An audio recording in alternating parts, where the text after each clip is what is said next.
Chapter 14 of the Count of Monte Cristo by Alexandre Dumas. Chapter 14. The Two Prisoners. A year after Louis XVIII's restoration, a visit was made by the Inspector General of Prisons. Dante, in his cell, heard the noise of preparation, sounds that at the depth where he lay would have been inaudible to any but the ear of a prisoner who could hear the splash of the drop of water that every hour fell from the roof of his dungeon. He guessed something uncommon was passing among the living, but he had so long ceased to have any intercourse with the world that he looked upon himself as dead. The inspector visited, one after another, the cells and dungeons of several of the prisoners, whose good behaviour or stupidity recommended them to the clemency of the government. He inquired how they were fed, and if they had any request to make. The universal response was that the fare was detestable, and that they wanted to be set free. The inspector asked if they had anything else to ask for. They shook their heads. What could they desire beyond their liberty? The inspector turned smilingly to the governor. "I do not know what reason a government can assign for these useless visits. When you see one prisoner, you see all. Always the same thing, ill-fed and innocent. Are there any others?" "Yes, the dangerous and mad prisoners are in the dungeons." "Let us visit them," said the inspector with an air of fatigue. "We must play the farce to the end. Let us see the dungeons." "Let us first send for 2 soldiers," said the governor. "The prisoners sometimes, through mere uneasiness of life, and in order to be sentenced to death, commit acts of useless violence, and you might fall a victim." "Take all the needful precautions," replied the inspector. 2 soldiers were accordingly sent for, and the inspector descended a stairway so foul, so humid, so dark as to be loathsome to sight, smell, and respiration. "Oh," cried the inspector, "who can live here?" "A most dangerous conspirator, a man we are ordered to keep the most strict watch over, as he is daring and resolute." "He is alone?" "Certainly." "How long has he been there?" "Nearly a year." "Was he placed here when he first arrived?" "No, not until he attempted to kill the turnkey who took his food to him." "To kill the turnkey?" "Yes, the very one who is lighting us. Is it not true, Antoine?" asked the governor. "True enough. He wanted to kill me," returned the turnkey. "He must be mad," said the inspector. "He is worse than that. He is a devil," returned the turnkey. "Shall I complain of him?" demanded the inspector. "Oh no, it is useless. Besides, he is almost mad now, and in another year you'll be quite so." "So much the better for him. He will suffer less," said the inspector. He was, as this remark shows, a man full of philanthropy, and in every way fit for his office. "You are right, sir," replied the governor, "and this remark proves that you have deeply considered the subject. And now we have in a dungeon about 20 feet distant, and to which you descend by another stair, an abbé, former leader of a party in Italy, who has been here since 1811, and in 1813 he went mad, and the change is astonishing. He used to weep. He now laughs. He grew thin. He now grows fat. You had better see him, for his madness is amusing." "I will see them both," returned the inspector. "I must conscientiously perform my duty." This was the inspector's first visit. He wished to display his authority. "Let us visit this one first," added he. "By all means," replied the governor, and he signed to the turnkey to open the door. At the sound of the key turning in the lock, and the creaking of the hinges, Dante, who was crouched in a corner of the dungeon, whence he could see the ray of light that came through a narrow iron grating above, raised his head. Seeing a stranger, escorted by 2 turnkeys holding torches, and accompanied by 2 soldiers, and to whom the governor spoke bareheaded, Dante, who guessed the truth, and that the moment to address himself to the superior authorities was come, sprang forward with clasped hands. The soldiers interposed their bayonets, for they thought that he was about to attack the inspector, and the latter recoiled 2 or 3 steps. Dante saw that he was looked upon as dangerous. Then, infusing all the humility he possessed into his eyes and voice, he addressed the inspector and sought to inspire him with pity. The inspector listened attentively, then turning to the governor, observed, "He will become religious. He is already more gentle. He is afraid, and retreated before the bayonets. Madmen are not afraid of anything. I made some curious observations on this at Charenton." Then turning to the prisoner, "What is it you want?" said he. "I want to know what crime I have committed, to be tried, and if I am guilty, to be shot, if innocent, to be set at liberty." "Are you well fed?" said the inspector. "I believe so. I don't know. It's of no consequence. What matters really, not only to me, but to officers of justice and the king, is that an innocent man should languish in prison, the victim of an infamous denunciation, to die here, cursing his executioners." "You are very humble today," remarked the governor. "You are not so always. The other day, for instance, when you tried to kill the turnkey." "It is true, sir, and I beg his pardon, for he has always been very good to me. But I was mad." "And you are not so any longer?" "No, captivity has subdued me. I have been here so long." "So long? When were you arrested, then?" asked the inspector. "The 28th of February, 1815, at 2:30 in the afternoon." "Today is the 30th of July, 1816. Why, it is but 17 months." "Only 17 months," replied Dante. "Oh, you do not know what is 17 months in prison, 17 ages rather, especially to a man who, like me, had arrived at the summit of his ambition, to a man who, like me, was on the point of marrying a woman he adored, who saw an honorable career open up before him, and who loses all in an instant, who sees his prospects destroyed, and is ignorant of the fate of his affianced wife, and whether his aged father be still living. 17 months captivity to a sailor accustomed to the boundless ocean is a worse punishment than human crime can ever merit. Have pity on me, then, and ask for me not intelligence, but a trial, not pardon, but a verdict." "A trial, sir. I ask only for a trial, that surely cannot be denied to one who is accused." "We shall see," said the inspector. Then turning to the governor, "On my word, the poor devil touches me. You must show me the proofs against him." "Certainly, but you will find terrible charges."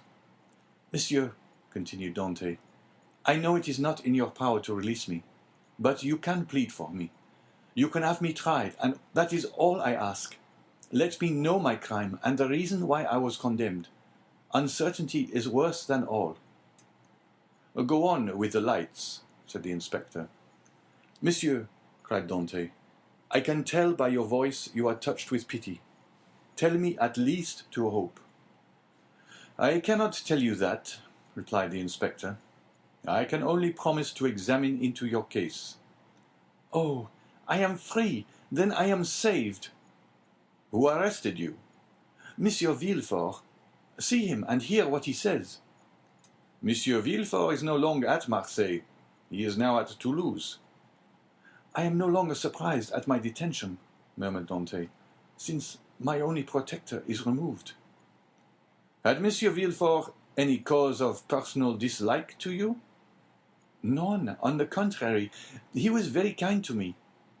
"I can then rely on the notes he has left concerning you?"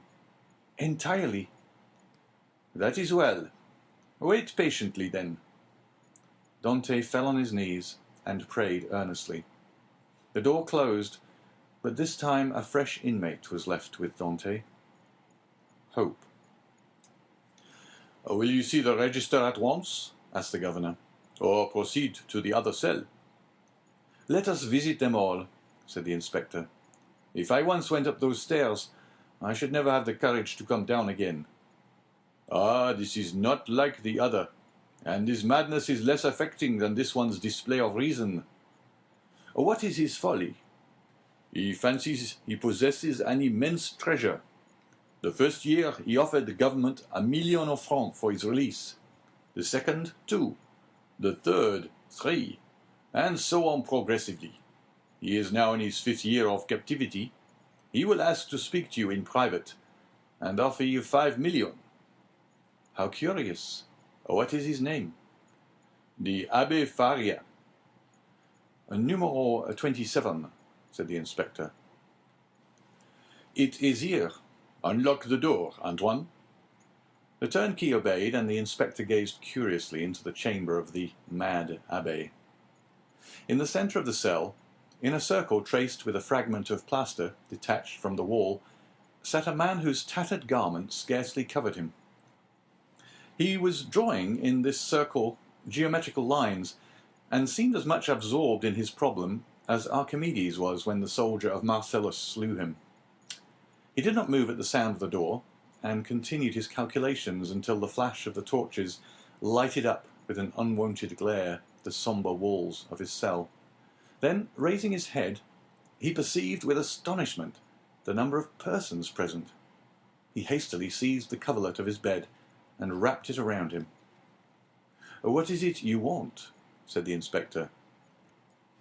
"I, monsieur," replied the abbé with an air of surprise, "I want nothing."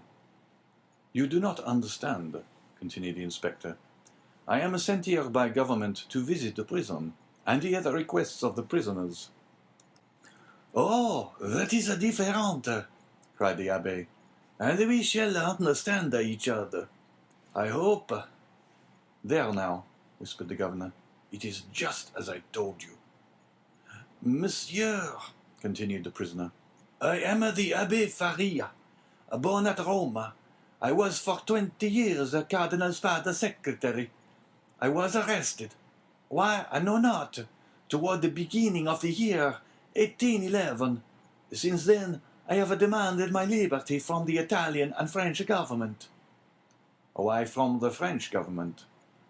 "Because I was arrested at Piombino, and I presume that, like Milano and Florence, Piombino has become the capital of some French department."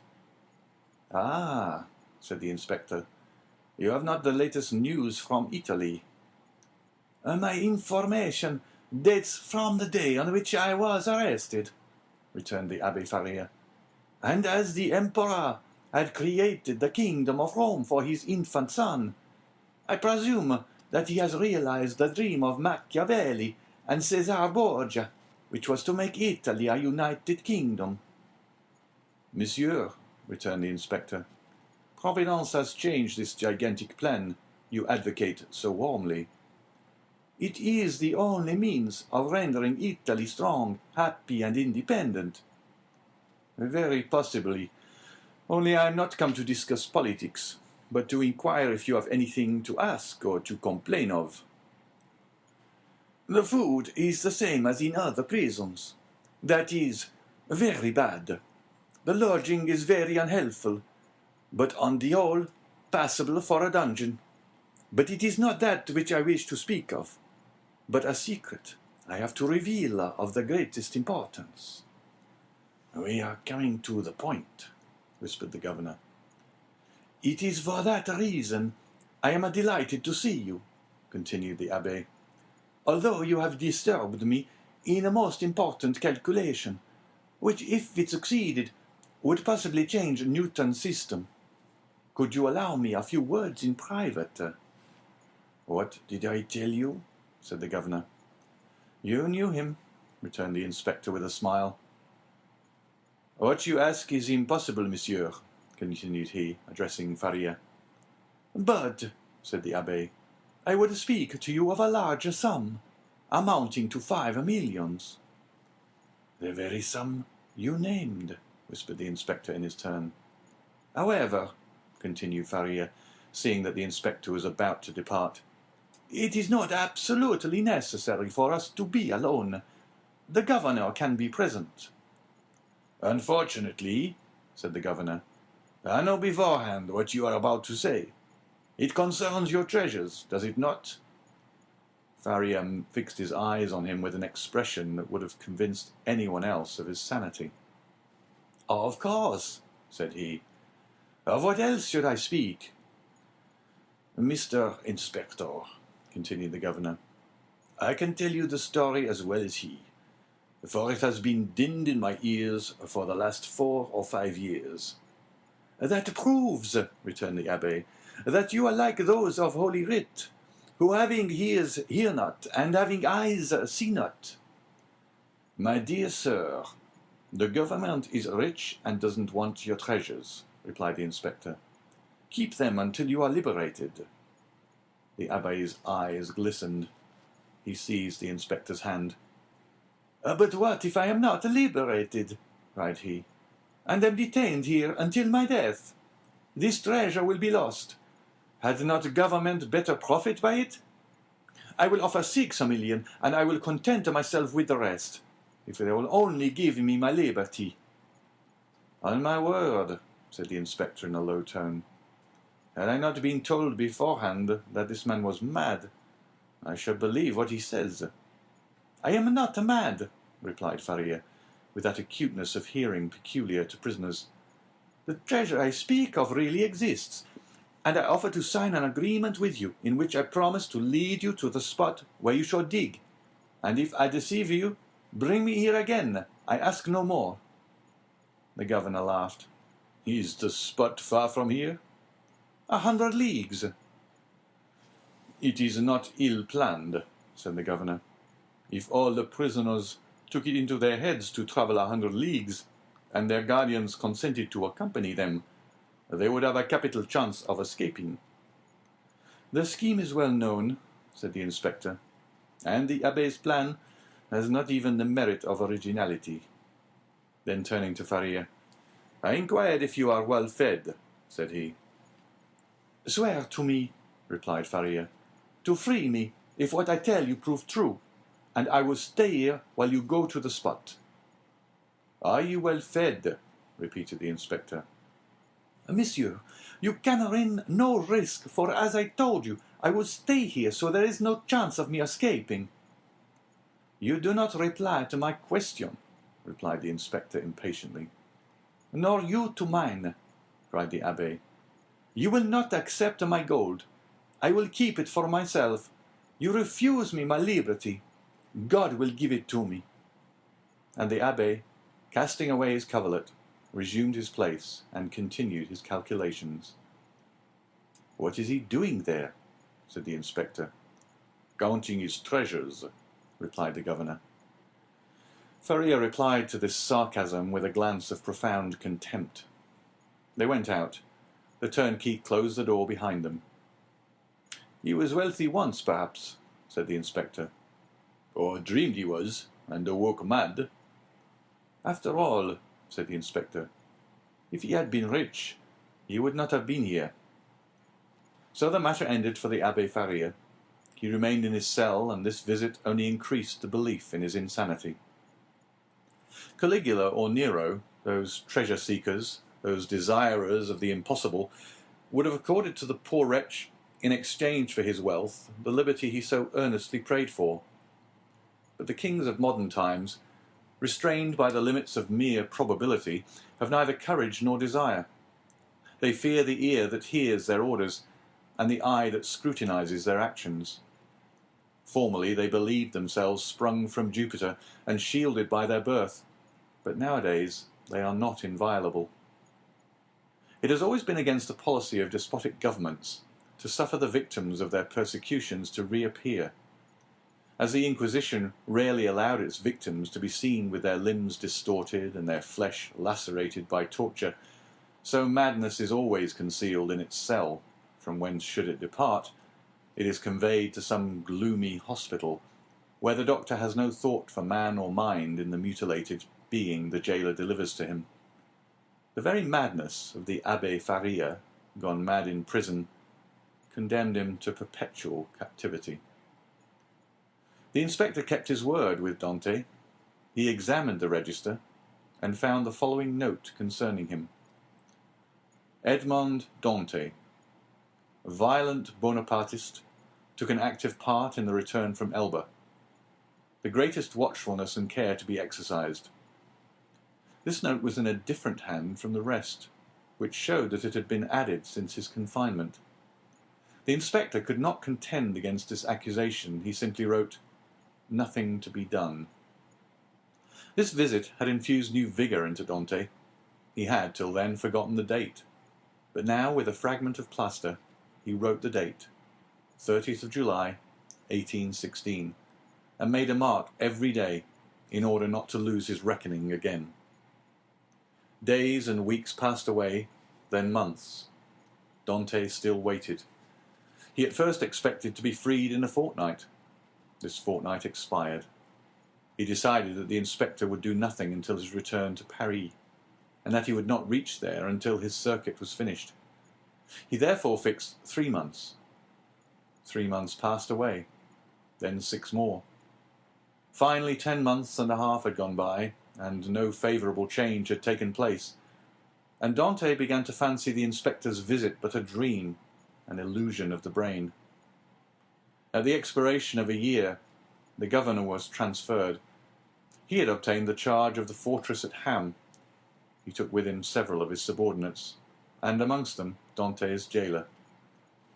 A new governor arrived. It would have been too tedious to acquire the names of the prisoners. He learned their numbers instead. This horrible place contained 50 cells.